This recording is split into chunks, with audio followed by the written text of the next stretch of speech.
So we just got a new 4-star selector in the newest event in version 2.1, which is going to allow us to get one of 8 4-star characters completely for free. And a lot of them do have a lot of value, which is really good for players. So today I want to go over each of the characters that are available to give you all just some insight on how valuable they are, to then see which characters are going to be the best picks for you. And I'm going to try not to yap too much about each individual character because we do have 8 of them to go through here. So starting out with the first one being Gallagher. He is the newest healer that has come out in Honkai Star Rail. And he's definitely very solid. He does have a bit of a niche when it comes to his best teams because he is going to work best on teams that are focused around breaking the enemy's toughness.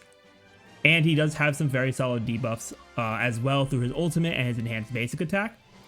Now, when it comes to his healing though, while the amount of his healing can be good, he doesn't actually get a cleanse until he's E2. So if you didn't pull for Acheron or Locha, and you're getting your first copy of Gallagher there, you do have to keep that in mind that he won't have a cleanse if you are running him at E0. But he still provides a decent amount of healing. You really just have to be careful of when he is, whether either his ultimate's not up or just if there's times where you're getting hit like super hard and you're not able to get your heals in, because a lot of his healing is when you damage the enemy as opposed to other healers that'll heal passively in other ways. Then the next character on the list is Misha. Now, Misha is supposed to be in the DPS, sub-DPS kind of role, but I think people will either run him as a sub-DPS or a kind of like support kind of character because of his freeze potential. Now, I do think that for Misha, he ends up being a little inconsistent overall when you use him, because while he can do a lot of damage with his ultimate, he is going to fall off in fights that have like 3 to 5 enemies in them, just because the way his ultimate works is that it is it has random targeting, which is basically, it works in the same way as like Asta's skill, Sampo's skill, where each hit will hit a random enemy. So if you are fighting a bunch of enemies with Misha, then you're going to be spreading out that damage, which really isn't going to be as great when compared to other characters. But if you find yourself in a situation where you're fighting like 1 or 2 enemies and you're able to just pile on a bunch of those hits onto a single enemy, then not only are you doing a ton of just regular damage, but also if they're weak to ice, you'll be able to do some solid break damage as well. So that it will definitely be beneficial in those kind of situations, but I do find that those are a lot fewer in Star Rail right now, especially in the end game, as opposed to fights with 3 to 5 enemies. Now, his Eidolons do give him some more damage if this wouldn't be your first copy of Misha, but I do think that his inconsistencies put him behind a lot of the relevant DPS characters in the game. Then next up, we have Xueyi. So Xueyi is going to be a pretty solid DPS for break comps as well.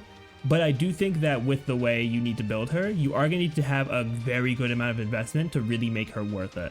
Now, when it comes to normal DPSs, you mainly just need like as much like speed as you need, and then like attack percent, crit rate, crit damage. But Xueyi also scales off of her break effect, so you do want to have basically everything that you would build on a standard DPS plus break effect as well. So to make your Xueyi really stand out, you are going to need a lot of investment in your relics, in comparison to other DPSs, which may not need as many stats. Then also for Xueyi, a big portion of her kit is her follow-up attack, which she does gain charges for when you do reduce an enemy's toughness. And the thing that makes Xueyi really stand out to me is when you have her at E6, because the amount of charges you need reduces from 8 to 6, which gives you some pretty consistent follow-up attacks from her.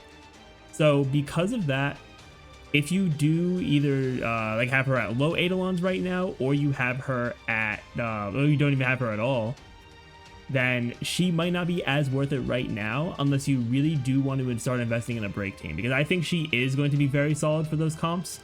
But if you don't have her with high Eidolons, then you aren't going to be seeing the absolute heights of what she can do, which I mean is true for any kind of character, but I think her E6 is pretty important when it comes to those comps and just her damage potential in general.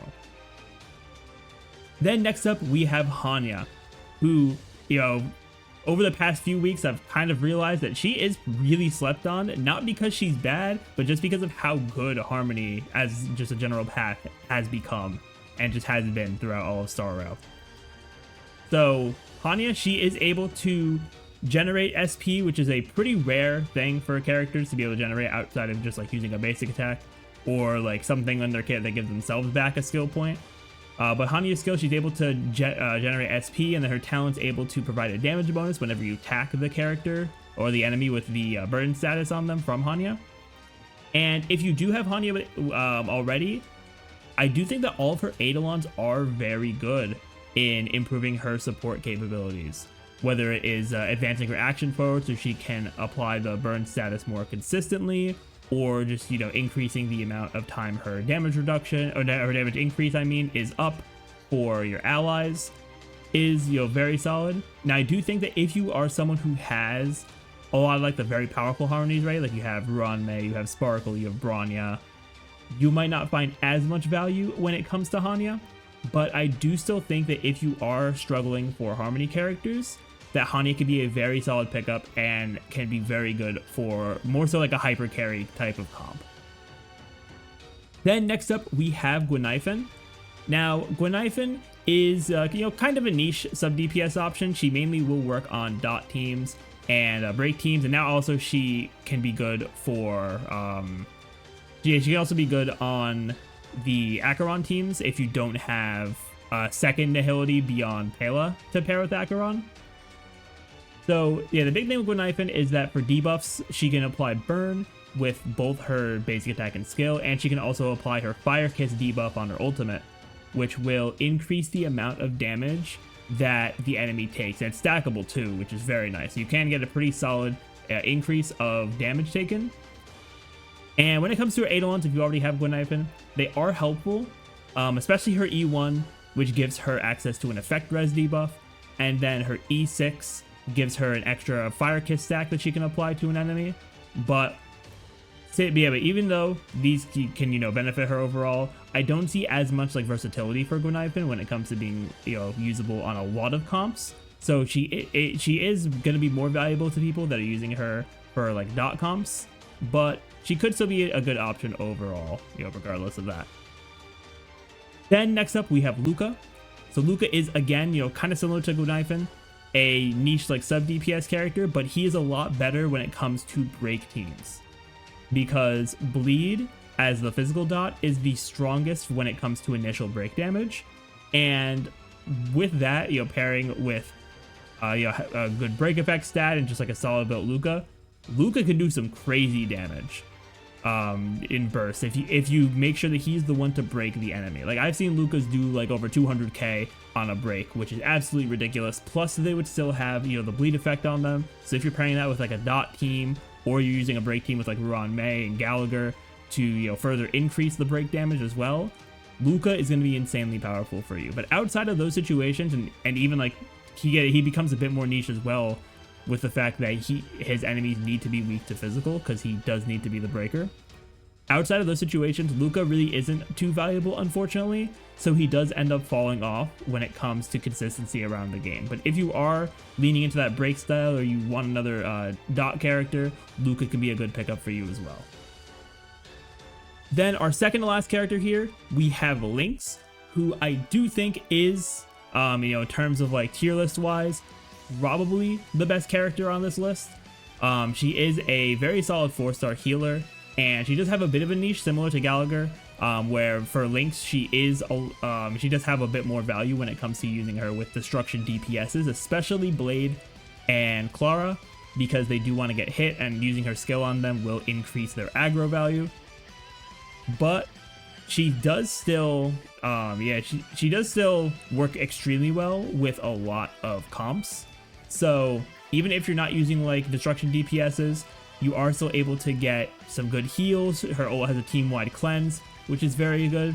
And also for Lynx, and also the last character on the list, which I'll get to in a second here, we already get them for free, because you get Lynx by doing I believe it's stage 2 of Pure Fiction anytime for the first time you clear it. So because every player should be able to get a Lynx for free, For this, you would really want to focus on her Eidolons, which pretty much will just improve her healing. So you think if she's not really performing as well, if you're using her at easy or low Eidolon, then I do think Lynx can be an interesting pickup for you to further increase the amount of healing that she can do and give her some more utility for you as well.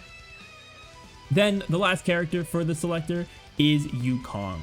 Now I know if y'all have seen my Harmony character ranking video, I call Yukong the worst Harmony character by far. And once again, for at least a good amount of the reasons, it's not just because of Yukong being, inconsistent or anything like that, but it's more so just like a testament to how crazy some of these Harmony characters are. But I do think that Yukong is, she does have some very solid value in a very specific comp, which is just going to be like a comp with an imaginary DPS, which we now have a couple options for that, right? Because we have Imbibitor Lune, we have Dr. Ratio, who can work really well with her.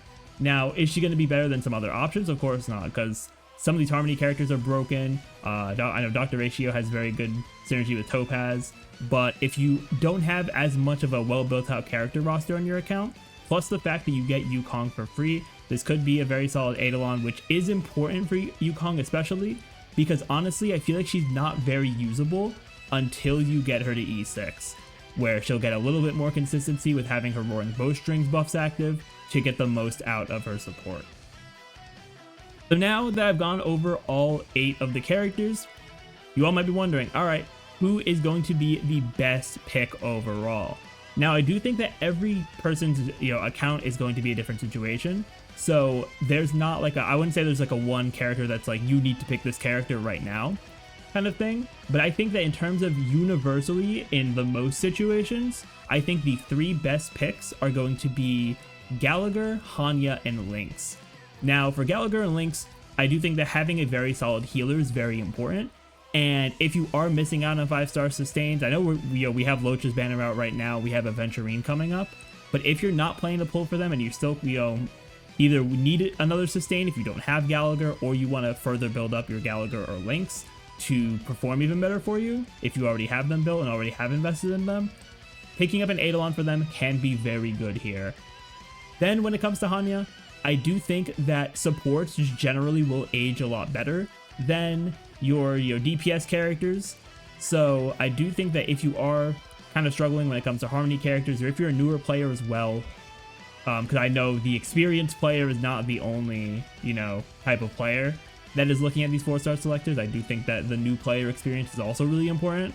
So I do think that if if you're a new player, you only really have like Asta and maybe like you have your free Yukong from doing Forgotten Hall, I do think Hanya could be a very solid pickup for you if you are struggling with Harmony characters, because I think a lot of people downplay what Hanya can do just because of how good the other Harmony characters are, but I do think Hanya still has a lot of value. But yeah, if your account focuses more on like break teams and stuff, then I can definitely see value with Xueyi, Luka, Guinaifen.